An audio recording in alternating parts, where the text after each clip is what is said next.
എല്ലാവർക്കും Sindhu's food and സ്പൈസസിലേക്ക് സ്വാഗതം. ഇന്ന് നമ്മളൊരു വെറൈറ്റി ആയിട്ടുള്ള ഒരു കുഴക്കട്ടയായിട്ടാണ് വന്നിരിക്കുന്നത്. ഇത് പ്രോൺസ് വെച്ചാണ് തയ്യാറാക്കിയിരിക്കുന്നത്. പ്രോൺസിന് പകരമായിട്ട് കട്ടിയുള്ള ഫിഷ് വെച്ചിട്ടോ അല്ലെങ്കിൽ ചിക്കൻ വെച്ചിട്ടോ ഒക്കെ നമുക്ക് ഈ മസാല കുഴക്കട്ട തയ്യാറാക്കാവുന്നതാണ്. അപ്പോൾ നിങ്ങൾ ഇതുവരെ ഈ ഒരു രീതിയിൽ ട്രൈ ചെയ്തിട്ടില്ലെങ്കിൽ ഇതൊന്ന് ട്രൈ ചെയ്ത ശേഷം ഫീഡ്ബാക്ക് തരാൻ മറക്കരുത്. കൂടാതെ നിങ്ങൾ എൻ്റെ ചാനൽ ഇതുവരെ സബ്സ്ക്രൈബ് ചെയ്യാതെയാണ് കാണുന്നതെങ്കിൽ സബ്സ്ക്രൈബ് ചെയ്യാനും ഈ വീഡിയോ ഇഷ്ടപ്പെടുകയാണെങ്കിൽ ലൈക്ക് ചെയ്യാനും കമൻറ്റ് ചെയ്യാനും അതുപോലെ ഫാമിലിക്കും ഫ്രണ്ട്സിനും ഒന്ന് ഷെയർ ചെയ്യാനും മറക്കരുത്. Thank you.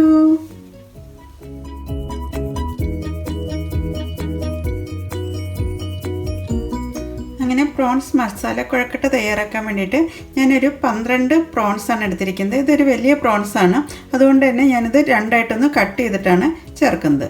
അപ്പോൾ വിരുന്നുകാരെയൊക്കെ ഞെട്ടിക്കാൻ തരത്തിലുള്ള ഒരു ബ്രേക്ക്ഫാസ്റ്റ് ആയിട്ടാണ് നമ്മൾ തയ്യാറാക്കുന്നത്. അപ്പോൾ അതിനുവേണ്ടി ഞാൻ 1/4 കപ്പ് ബസുമതി റൈസാണ് എടുത്തിരിക്കുന്നത്. ഇത് നന്നായി കഴുകിയെടുത്ത ശേഷം 1 മണിക്കൂർ നേരമാണ് ഞാനിതൊന്ന് സോക്ക് ചെയ്യാൻ വേണ്ടി വെക്കുന്നത്. നന്നായി തെളിയുന്നവരെയാണ് നമുക്കൊന്ന് കഴുകിയെടുക്കേണ്ടത്. 1/2 മണിക്കൂർ ഇട്ടിട്ട് 1 മണിക്കൂർ വരെയൊക്കെ നമുക്കിതൊന്ന് സോക്ക് ചെയ്യാൻ വേണ്ടി വെക്കാം. അങ്ങനെ എന്താ മിക്സിയുടെ ഒരു ചെറിയ ജാർ എടുത്തിട്ടുണ്ട്. ഇതിലേക്ക് ഞാൻ കുറച്ച് തേങ്ങാ പീസസ് ആഡ് ചെയ്യാണ്. ഇതൊന്ന് ക്രഷ് ചെയ്തെടുക്കുകയാണ്.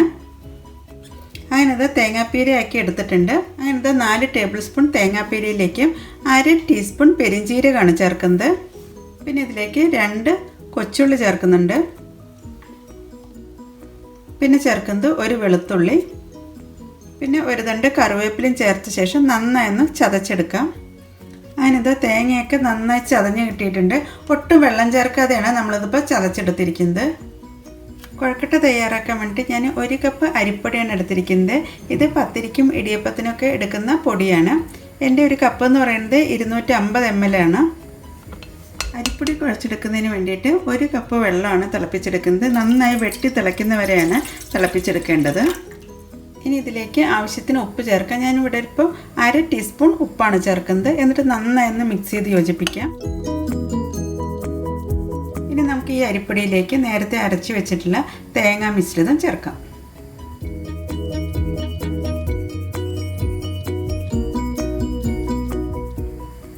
അങ്ങനെ തേങ്ങാ മിശ്രിതം ചേർത്ത് ഈ പൊടി നന്നായി മിക്സ് ചെയ്തെടുക്കാം. ഈ മസാല പൊടിയുടെ എല്ലാ ഭാഗത്തും എത്തുന്ന രീതിയിൽ നമുക്കൊന്ന് ഇളക്കിയെടുക്കേണ്ടതുണ്ട്. എന്നിട്ടാണ് നമ്മളിതിലേക്ക് ചൂടുവെള്ളം ചേർക്കുന്നത്. അതിനിത് മസാലയൊക്കെ നന്നായി മിക്സ് ആയിട്ടുണ്ട്. ഇനി നമുക്കിതിലേക്ക് തിളച്ച വെള്ളമാണ് ചേർക്കേണ്ടത്. അപ്പോൾ ഓരോരുത്തരുടെയും അരിപ്പൊടിക്ക് അനുസരിച്ചിരിക്കും വെള്ളത്തിൻ്റെ അളവ് തീരുമാനിക്കാൻ. അപ്പോൾ കുറേശ്ശെ ഒഴിച്ച ശേഷം ഇളക്കി യോജിപ്പിക്കാം. ഞാനിവിടെ ഇപ്പം 1/4 കപ്പ് ചൂടുവെള്ളമാണ് ചേർത്തിരിക്കുന്നത്. ഇങ്ങനെ തിളച്ച വെള്ളം ചേർത്ത് കഴിയുമ്പോൾ തന്നെ നമ്മുടെ കുഴക്കട്ട നന്നായി സോഫ്റ്റായി കിട്ടും. എനിക്ക് കുറച്ചും കൂടി വെള്ളം ചേർക്കേണ്ടതുണ്ട്. അതിനകത്ത് തിളച്ച വെള്ളമൊക്കെ ചേർത്ത ശേഷം നന്നായി മിക്സ് ചെയ്ത് യോജിപ്പിച്ചിട്ടുണ്ട്. ഇപ്പോഴും ഈ മാവിന് നല്ല ചൂടാണ്. ഇനി നമുക്കൊരു 10 മിനിറ്റ് നേരം ഒന്ന് അടച്ചു വയ്ക്കാം. അതിന് ശേഷമാണ് നമ്മളത് കുഴച്ചെടുക്കേണ്ടത്. അതിനകത്ത് മസാല തയ്യാറാക്കാൻ വേണ്ടി ഞാനൊരു മൺചട്ടി വെച്ചിട്ടുണ്ട്. ഇതിലേക്ക് ഞാൻ വെളിച്ചെണ്ണയാണ് ചേർക്കുന്നത്. അതിനകത്ത് 1.5 ടേബിൾ സ്പൂൺ വെളിച്ചെണ്ണയാണ് ചേർത്തിരിക്കുന്നത്. അങ്ങനെ ഇപ്പോൾ വെളിച്ചെണ്ണയൊക്കെ നന്നായി ചൂടാവാൻ തുടങ്ങിയിട്ടുണ്ട്. ഇതിലേക്ക് ഞാൻ 2 ചെറിയ സവാളയാണ് ചേർക്കുന്നത്. ചെറുതായതുകൊണ്ടാണ് 2 സവാള ചേർക്കുന്നത്. വലുതാണെങ്കിൽ 1.5 സവാള ചേർത്താൽ മതി. സവാള നന്നായി വഴണ്ടി കിട്ടുന്നതിന് വേണ്ടിയിട്ട് നമുക്ക് ഇതിലേക്ക് ഉപ്പ് ചേർക്കാം.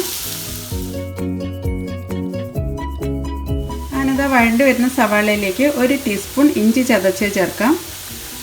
പിന്നെ ഇതിലേക്ക് 1 ടീസ്പൂൺ വെളുത്തുള്ളിയാണ് ചേർക്കുന്നത്. ഒരു 2 വെളുത്തുള്ളി ചെറുതായിട്ട് അരിഞ്ഞതാണ്. സവാളയ്ക്ക് ഒരുവിധം വഴണ്ട് വന്നിട്ടുണ്ട്. ഈ സമയത്ത് നമുക്ക് ഇതിലേക്ക് മഞ്ഞൾപ്പൊടി ചേർക്കാം.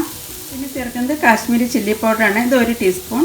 പിന്നെ ഒരു 1/2 ടീസ്പൂൺ പെരിഞ്ജീരകം പൊടിച്ചത്. പിന്നെ ഒരു 1/2 ടീസ്പൂൺ കുരുമുളക് പൊടിച്ചത്.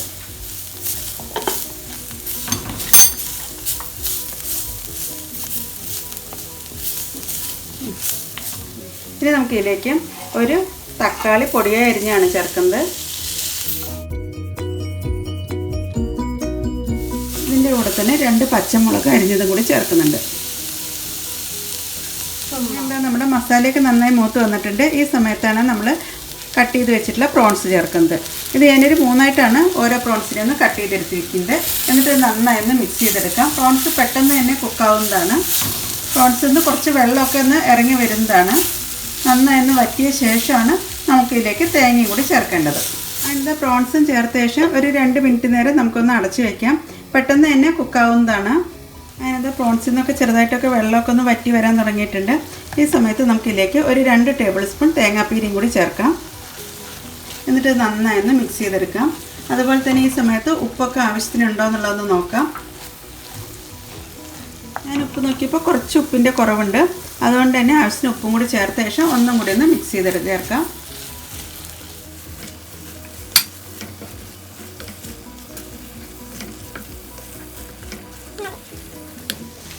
ഏറ്റവും ലാസ്റ്റായിട്ട് നമുക്കിതിലേക്ക് കുറച്ച് മല്ലിയിലയും കൂടി ചേർത്ത് ഇളക്കി യോജിപ്പിക്കാം.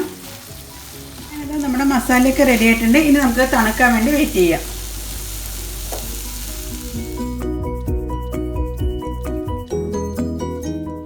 അതിനകത്ത് പൊടിയൊക്കെ തണുത്ത ശേഷം ഞാൻ നന്നായൊന്നും കുഴച്ചെടുത്തിട്ടുണ്ട്. ഇനി നമുക്ക് ഇത് വെച്ചിട്ടാണ് ബോൾ തയ്യാറാക്കേണ്ടത്. അപ്പോഴേക്കും നമ്മുടെ ബസുമതി റൈസൊക്കെ നന്നായി കുതിർന്ന് വന്നിട്ടുണ്ട്. നമുക്ക് ഇതിൻ്റെ വെള്ളം ഒന്ന് ഊറ്റിക്കളയാം. അപ്പോൾ നമ്മൾ ഈ ഒരു നാരങ്ങ വലുപ്പത്തിലാണ് ഓരോ ബോളാക്കി എടുക്കുന്നത്. ഇവിടെ ഇപ്പോൾ 7 ബോളാണ് കിട്ടിയിരിക്കുന്നത്. അതിനുശേഷം ഇത് നന്നായി ഒന്ന് പരത്തിയെടുക്കുക. ഇതിൻ്റെ ഉള്ളിലാണ് നമുക്കിനി മസാലക്കൂട്ട് വെക്കേണ്ടത്. മസാലയൊക്കെ ചേർത്തിട്ടുണ്ട്. ഇനി നമുക്കിത് ഉരുട്ടി ഒന്ന് ബോളാക്കി എടുക്കാം.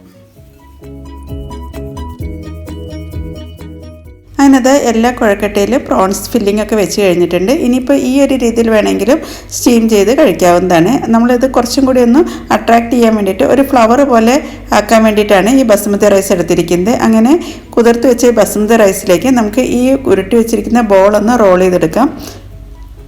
അങ്ങനെ 7 ബോളും നമുക്ക് ഈ ഒരു ബസുമതി റൈസിലൊന്ന് റോൾ ചെയ്തെടുക്കണം.